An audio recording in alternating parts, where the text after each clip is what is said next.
Hello dear students, welcome to EduHub Bangla official YouTube channel. WBSSC এর group D 8 March পরীক্ষা কিন্তু হয়ে গেছে। সেই পরীক্ষার এক্সপেক্টেড কাট অফ কত হতে পারে ক্যাটেগরি ওয়াইজ সেই নিয়ে আজকের কিন্তু এই ভিডিও। যারা প্রথম দেখছো EduHub বাংলা চ্যানেলকে তারা অবশ্যই কিন্তু সাবস্ক্রাইব করে নিও, লাইক করতে ভুলো না এই সেশনকে এবং সকলের সাথে শেয়ার করে দাও।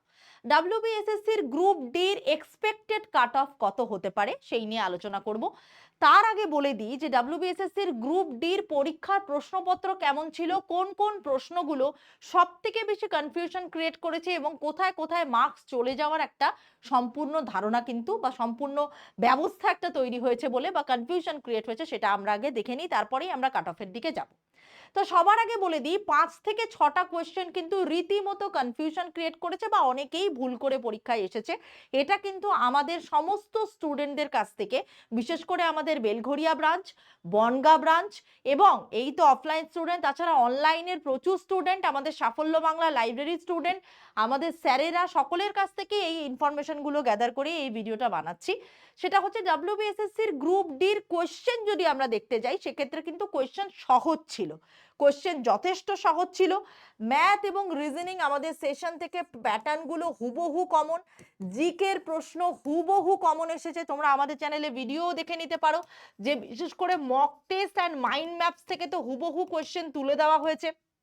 যাই হোক, কমন এসেছে, আমার মনে হয় এটা প্রত্যেক সেন্টারের সাথেই ঘটেছে। যাই হোক, যে কোয়েশ্চেনগুলো কনফিউশন ক্রিয়েট করেছে এবং নম্বর চলে যাওয়ার একটা বিস্তর জায়গা ক্রিয়েট করেছে, সবার আগে আমি যে প্রশ্নটা আসবো সেটা হচ্ছে বালুচরী শাড়ি। বালুচরী উৎপন্ন হয়েছিল যদি তুমি দেখতে যাও সেটা কিন্তু তোমার মুর্শিদাবাদের বালুচর নামক একটি জায়গা থেকে এবং পরবর্তীকালে এখন কিন্তু বাঁকুড়ার বিষ্ণুপুরেই এবং সেখান থেকেই জিআই ট্যাগ প্রাপ্ত এবং সেই জায়গাটাতেই কিন্তু এখন পুরো ফেমাস। পুরো বিষ্ণুপুর জুড়েই তোমরা বালুচরী রীতিমতো বিপণন কেন্দ্র বা বিভিন্ন দোকান তোমরা দেখতে পাবে। তো উত্তরটা কিন্তু হবে বালুচরী। এটা ম্যাক্সিমাম লোক মুর্শিদাবাদ করে এসছে, তো সুতরাং ভুল হয়ে যাবে।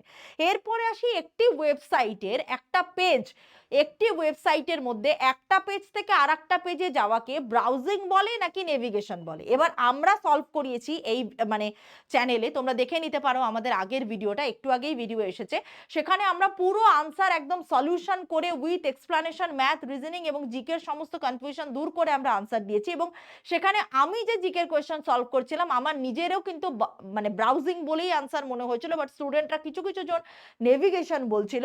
বাট পরবর্তীকালে চেক করে বা আমি বারবার করেই সেখানে বলে দিয়েছি যে আমি ব্রাউজিং বলছি আমার মনে হচ্ছে, বাট চেকিং করে এমনও হতে পারে আমাকে রেকটিফাই করতে হবে, বাট রেকটিফাই করে দেখলাম এটা নেভিগেশন হওয়ার সম্ভাবনাই বেশি, কারণ আমাদের একজন স্যার কম্পিউটারে তিনি দক্ষ, তিনি বললেন এটা কিন্তু টেকনিক্যাল এক প্রকার কোয়েশ্চেন, তো সুতরাং এটা নেভিগেশন, ব্রাউজিং হবে না। অনেকেই ব্রাউজিং করে এসছে, এটা ভুল।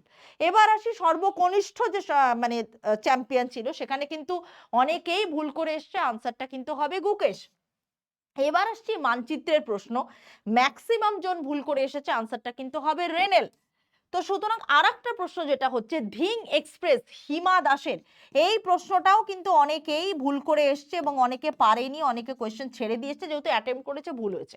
আর একটা কোয়েশ্চেন যেটা কিন্তু শান্তিনিকেতন নিয়েছিল, এটা কিন্তু শান্তিনিকেতন ওয়ার্ল্ড হেরিটেজ সাইট, এটা অনেকেই কিন্তু 2021 দাগিয়ে এসেছে, কিন্তু আলটিমেটলি 2023টা হবে কারেক্ট আনসার। তো যদি আমরা দেখতে যাই এইভাবে মোটামুটি ওভারঅল স্টুডেন্টদের ক্ষেত্রে এটা হলেও যারা একদম মানে ভালো স্টুডেন্ট যারা চাকরি পাবে, মানে যারা একদম ভালো প্রিপারেশন করে নিয়ে পরীক্ষা দিতে গেছে, তারা কিন্তু এর মধ্যে থেকে একটা দুটো কোয়েশ্চেনই তাদের কিন্তু কনফিউশন হতে পারে, বাকিগুলোর ক্ষেত্রে কিন্তু তারা বুদ্ধি খাটিয়ে তারা কিন্তু আনসারগুলো সঠিক করে আসতে পারে বলেই আমাদের ধারণা। তো তাহলে কত কাট অফ যেতে পারে অলরেডি আমি এখানে মেনশন করে দিয়েছি, তোমাদেরকে বলে দিচ্ছি। সবার আগে আমি আসবো এক্সপেক্টেড কাট অফ, এটা কিন্তু আমাদের একটা ধারণা, তোমরা প্রত্যেকে কমেন্ট সেকশনে তোমাদের মতামত জানিও।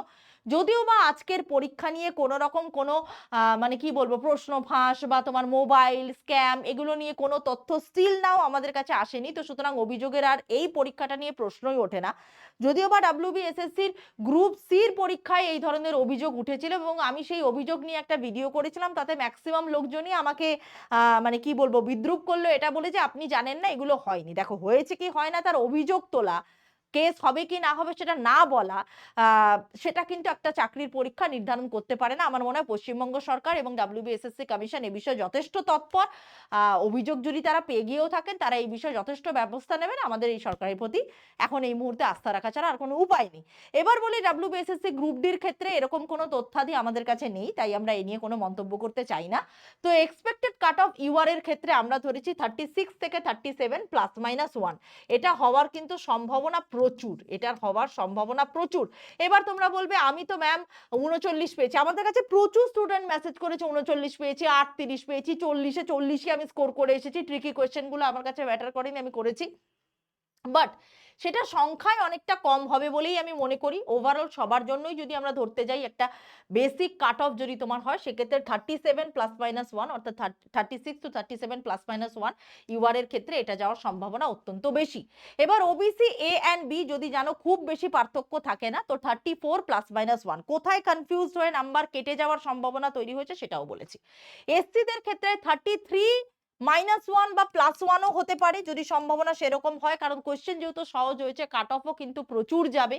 এবং এসটিদের ক্ষেত্রে 29 to 30, আমি 31ও আমি ধরতে পারি, এখানে কাট অফ যাওয়ার একটা বড় সম্ভাবনা তৈরি হতে পারে। ফিমেলদের ক্ষেত্রে যদি আলাদা কাট অফ আসে, আমি আবারও বলছি ফিমেলদের ক্ষেত্রে যদি আলাদা কাট অফ আসে, সেক্ষেত্রে কিন্তু 33 থেকে 34 +-1 কিন্তু হতে পারে, এটা আমাদের ধারণা। এক্সপেক্টেড ইডব্লিউএস এর কাট অফ অনেকটাই কম হবে, 20 থেকে 22 +-1 হতে পারে। তো এটা হচ্ছে আমাদের এক্সপেক্টেড কাট অফ। এবার এটা এডুহাব বাংলার তরফ থেকে আমরা আলোচনা করে এটাই ডিসাইড করেছি। এখন বাকিদের কার কি মনে হতে পারে কাট অফ, সেটা অবশ্যই তোমরা কমেন্ট সেকশনে কমেন্ট করে জানাতে পারো। তোমাদের স্কোর কতটা হচ্ছে, কেউ কোনো রকম অনৈতিক নিয়ম কিছু দেখেছো কিনা, বা কিছু হয়েছে কিনা সে খবরও তোমরা জানাতে পারো। মোটামুটি এই পরীক্ষা নিয়ে সম্পূর্ণ মতামত কমেন্ট সেকশন খোলা রইলো, তোরা সম্পূর্ণ জানাতে পারো কার কত স্কোর হচ্ছে। এরপরে আমরা অবশ্যই জোন ওয়াইজ আমরা নিয়ে আসবো, তো নর্দার্ন জোন, ইস্টার্ন জোন, সমস্ত জোন ওয়াইজ নিয়ে আসবো। বাট আজকে এটুকু বলে দিলাম যে WBSSC group D cut off overall কিন্তু এটাই থাকতে চলেছে। এখন তুমি যদি কাট অফ যদি তুমি এখন ধরতে চাও মানে একদম যাকে বলে জোন ওয়াইজ, সেক্ষেত্রে +-1 ছাড়া কোনো জোনই এর ক্ষেত্রে ডিফার করবে না। কেন করবে না তার একটা বড় রিজন আমি বলছি। গ্রুপ সি পরীক্ষার মতো গ্রুপ ডির পরীক্ষার কোয়েশ্চেন কিন্তু ট্রিকি ছিল না। গ্রুপ সির কোয়েশ্চেন কিন্তু গ্রুপ ডির থেকে যথেষ্ট স্ট্যান্ডার্ড হয়েছে এবং যথেষ্ট ট্রিকি এবং ট্র্যাপ ম্যাথ রিজনিং এর ক্ষেত্রে ভরপুর ছিল। এই পরীক্ষাটাতে অন্তত সেটা হয়নি, কোয়েশ্চেন কিন্তু একদম ইজি হয়েছে। যারা প্রিপারেশন নিয়ে পরীক্ষা দিতে যাবে তাদের ক্ষেত্রে ভালো স্কোর করা একদম অসম্ভব বলে কিছু নয়। তো এই ছিল আমাদের মতামত। ভালো লাগলে লাইক করবে, শেয়ার করে প্রচুর বন্ধুদের কাছে জানিয়ে দেবে যারা পরীক্ষা দিয়েছে, এবং আমাদের চ্যানেলকে সাবস্ক্রাইব করতে কিন্তু ভুলবে না। আমাদের এডুহাব বাংলার ফেসবুক পেজকে ফলো করতে ভুলবে না, সেখানে অলরেডি মাইন্ড ম্যাপস আমরা দিয়ে দিয়েছিলাম, কত স্টুডেন্ট শেয়ার করেছে, সেখান থেকে কমন পেয়েছে, তোমরা দেখে নিতে পারো। এছাড়া এই ভিডিওর নিচের কমেন্ট সেকশনে একটা হোয়াটসঅ্যাপ গ্রুপের লিঙ্ক পাবে, আমাদের অফিসিয়াল গ্রুপের লিঙ্ক, সেখানে জয়েন হয়ে তোমরা কিন্তু এই তথ্যগুলো পেয়ে যেতে পারো এবং ক্লাস অ্যান্ড নোটস বাকি পরীক্ষাগুলোর জন্য পেয়ে যেতে পারো।